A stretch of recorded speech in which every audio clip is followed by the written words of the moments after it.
Hello, welcome to the Wisdom English classes for the students of CBSE class 11.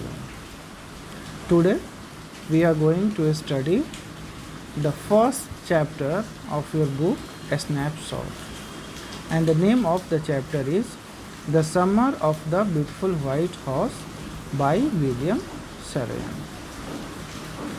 In this section, we will discuss the introduction and summary of this chapter. So let us start. The story is about two Armenian boys, Aram and Murad, who belong to the Garoglanian family. इस कहानी में दो बच्चों के बारे में बताया गया है। आर्मेनियन बॉयज़ हैं आरम एंड मुराद, जो गैरोग्लेनियन फैमिली से बिलोंग करते हैं। ये आर्मेनिया की ट्राइब है। The tribe is known for their honesty. ये जो ट्राइब है वो अपनी ऑनेस्टी के लिए जाने जाते हैं। They are poor and can hardly earn money for food. वो बहुत मुश्किल से अपना पेट भर पाते हैं, बहुत गरीब हैं अभी। They both long to ride a horse. लेकिन ये बच्चे तो आखिर बच्चे ही होते हैं, दोनों की बहुत इच्छा है, वो चाहते हैं कि उन्हें हॉर्स राइडिंग का मज़ा वो दोनों ले सकें, घुड़सवारी करना चाहते हैं। Murad had stolen a horse from a farmer a month ago. Murad एक फार्मर से, जॉन ब्रायो नाम के एक फार्मर हैं, उनका एक ब्यूटीफुल वाइट हॉर्स होता है। एक महीना पहले ही, एक महीने से उनका हॉर्स वो चुरा रखा है। One early morning he brought it to the window of Aram and asked him to come along for a ride. एक दिन अर्ली मॉर्निंग, बहुत सुबह ही 4 बजे के आसपास ही आरम के घर पर आता है और आरम को नॉक करता है।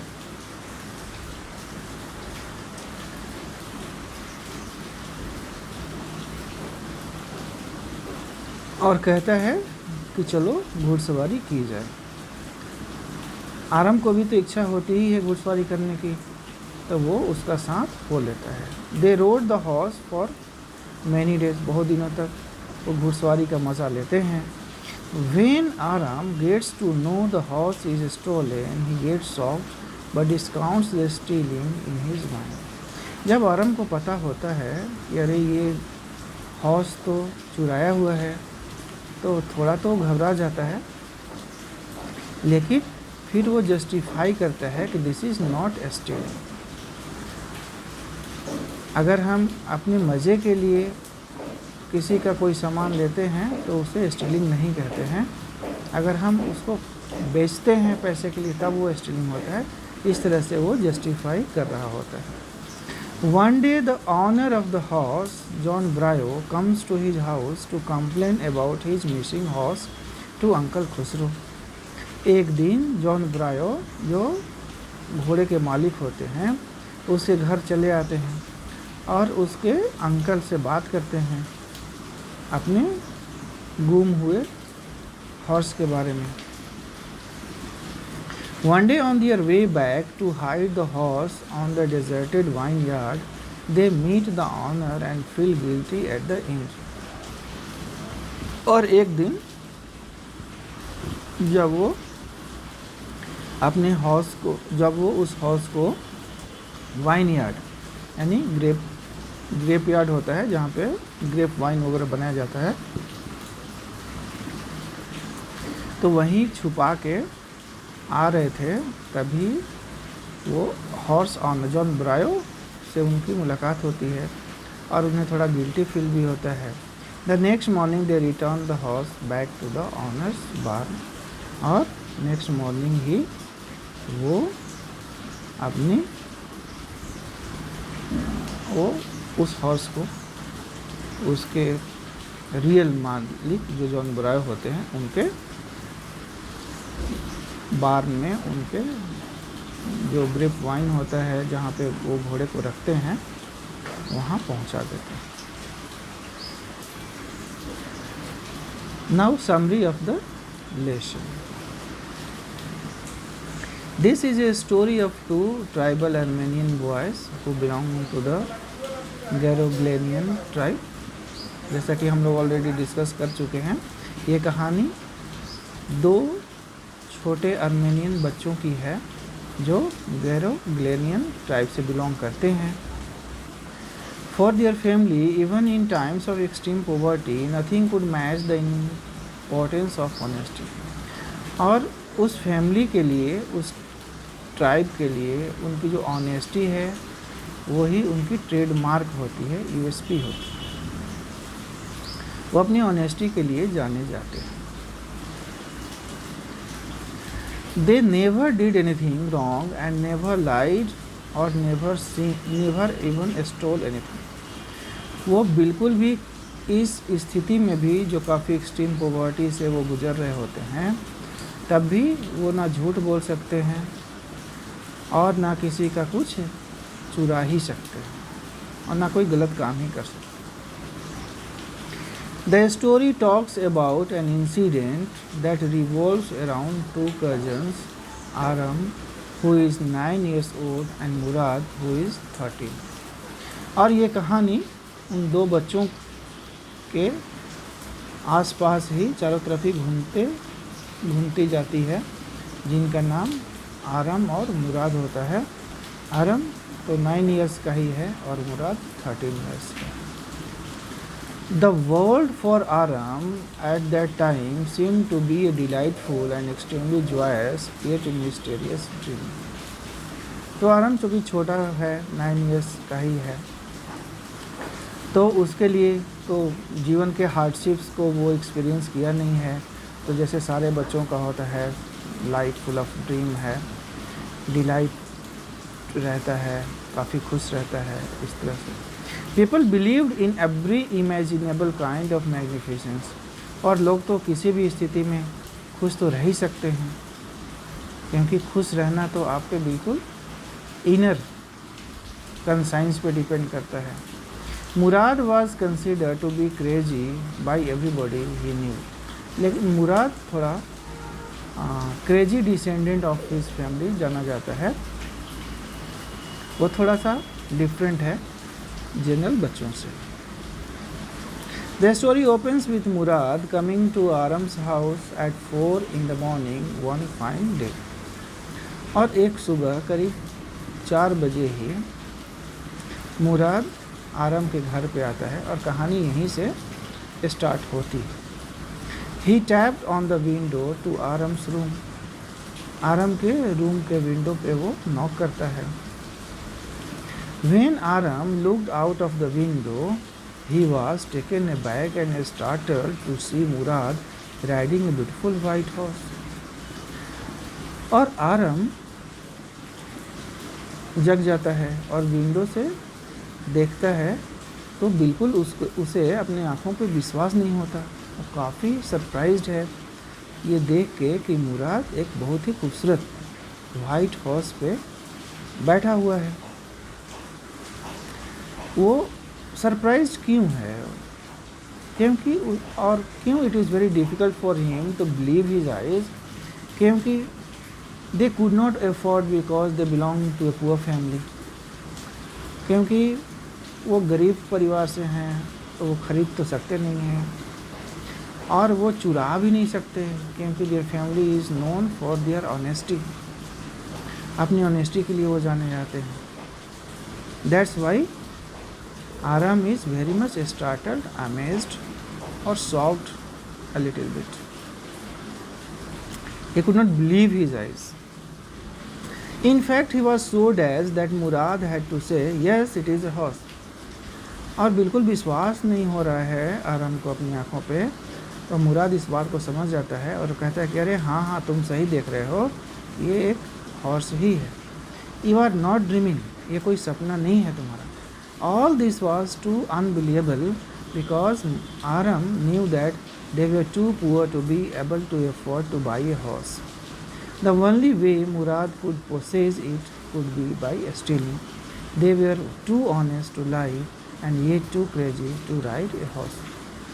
चूँकि उनकी फैमिली बहुत ऑनेस्टी के लिए जानी जाती है और वो बहुत गरीब हैं, वो बिल्कुल भी हॉर्स को ख़रीद नहीं सकते, लेकिन ये बच्चे हैं और इनका एक ड्रीम है, long cherish desire they had to ride a horse, घोड़े पे घुड़सवारी करना वो चाहते हैं, उनकी इच्छा होती है। Thus they kept the horse for 2 weeks, 2 weeks तक, 2 सप्ताह तक वो घोड़े को रखते हैं अपने साथ, अपने पोजीशन में, enjoying its ride in cool air and singing to their heart's content on the country roads। और रोड्स पे रोज़ ही सुबह वो हॉर्स राइडिंग के लिए जाते हैं और इन्जॉय करते हैं, और काफ़ी जो उनकी एक तमन्ना होती है दिल का वो पूरा होता है। They hide it from the rest of the world by keeping it in a barn of the deserted vineyard। और वो फिर छुपा देते हैं, कहाँ छुपाते हैं? डेजर्टेड वाइनयार्ड में। वाइनयार्ड जो ग्रेप वाइन्स होते हैं और जहाँ पे ग्रेप वाइन बनाया जाता है, तो वहाँ पे एक डेजर्टेड एरिया है, कोई रहता नहीं है, तो वहीं जाके छुपा देते हैं। Meanwhile, Aram came to know that the horse was stolen from John Brayo। फिर उनको पता होता है कि ये इसका जो असली मालिक हैं वो जॉन ब्रायो हैं।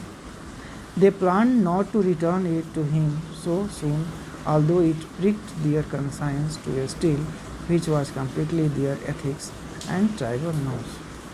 हालांकि वो घोड़े को कुछ दिन और रखना चाहते हैं, इंजॉय करना चाहते हैं घोड़सवारी को, हालांकि उनका जो कंसाइंस है वो बिल्कुल भी एग्री नहीं है, क्योंकि वो एक ऑनेस्ट फैमिली से बिलोंग करते हैं। उनका जो ट्राइब है, पूरा ट्राइब, वो अपनी ऑनेस्टी के लिए जाना जाता है, यही उनका एथिकल नॉर्म्स भी है। तो वो क्या करते हैं फिर? One fine day they came across John the farmer. और एक दिन जो घोड़े के असली मालिक होते हैं जॉन ब्रायो, उनसे एक आमना सामना उनका हो जाता है। Such was the boys family famous for the honesty. और जिस फैमिली से वो बच्चे आते हैं, उनकी फैमिली अपनी ऑनेस्टी के लिए, अपनी ईमानदारी के लिए इतनी जानी जाती है that the thought of his horse being stolen by the boys never crossed John's mind। ये अपने सामने अपने घोड़े को देखते हुए भी जॉन ब्रायो, जो उसके असली मालिक हैं, वो ये बिलीव नहीं कर सकते हैं कि ये घोड़ा उनका ही है, क्योंकि वो बच्चे उस फैमिली से बिलोंग करते हैं जो फैमिली अपनी ईमानदारी के लिए जानी जाती है। इस तरह का उनका ट्रेडमार्क होता है ऑनेस्टी के लिए। He was just amazed at the resemblance and said, I would swear it is my horse if I did not know your parents। और जब वो घोड़े को देखते हैं तो बिल्कुल भी वो सिर्फ यही कह पाते हैं, ये मैं कसम खा के ये कह सकता हूँ ये घोड़ा मेरा ही है। लेकिन आप जिस फैमिली से बिलोंग करते हैं, आपके पेरेंट्स को हम जानते हैं, और आपकी जो फैमिली है वो ऑनेस्टी के लिए जानी जाती है, इसलिए मैं इस घोड़े पे क्लेम नहीं कर सकता। वो कहते हैं कि अगर आपके पेरेंट्स को अगर हम नहीं जानते तो हम इस घोड़े को अपना क्लेम कर सकते थे कि ये मेरा ही घोड़ा है। तो इस तरह की इंटेंसिटी है, इस तरह की एक रिकॉग्निशन है उस फैमिली की जो अपनी ऑनेस्टी के लिए जाने जाते हैं। This moving experience led the boys towards John's vineyard the very next morning। लेकिन उसके बाद ये जॉन ब्रायो की ये बातें बिल्कुल उन दोनों बच्चों के कंसाइंस को जगा देती है, और वो फील करते हैं कि अब ये लौटा देना चाहिए इस घोड़े को, क्योंकि they should give a bad name to their family। and out of conscience वो डिसाइड करते हैं उस घोड़े को लौटा देने का। तो next morning this moving experience led to boys towards John's vineyard the very next morning. Next सुबह जॉन ब्रायर्स के वो वाइनयार्ड में जाते हैं और वहाँ घोड़े को चुपके से बांध के वापस आ जाते हैं। They leave the horse in the barn after patting it affectionately, और प्यार से उसका पीठ थपथपा के घोड़े का और वापस चले आते हैं। Later that based on day John seem to be very pleased, और जब जॉन ब्राय अपने घोड़े को देखते हैं कि वापस उनके घर आ गया है, वो काफ़ी खुश होते हैं। And share the news of the return of his horse with Aram's mother, और आरम के मदर के पास जाके और ये न्यूज़ भी शेयर करते हैं कि मेरा घोड़ा वापस आ गया है। The story teaches us the importance and necessity of honesty. तो ये कहानी हमें क्या सिखाती है? ये कहानी हमें ऑनेस्टी की ज़रूरत को सिखाती है कि even in the face of grid and passion, कि भले ही वो फैमिली अब वो गरीबी में रह रही है, एक्सट्रीम पॉवर्टी है, hardly they could get their meals 2 meals, लेकिन वो अपनी ऑनेस्टी के लिए जाने जाते हैं और उससे कोई कॉम्प्रोमाइज़ नहीं करते हैं। तो the importance of necessity of honesty even in the face of grid and passion. तो ऐसी स्थिति में भी जो ईमानदारी है वो हमें रखना चाहिए, और honesty is the best policy, as we all know. It is very, very important for everyone. Thank you.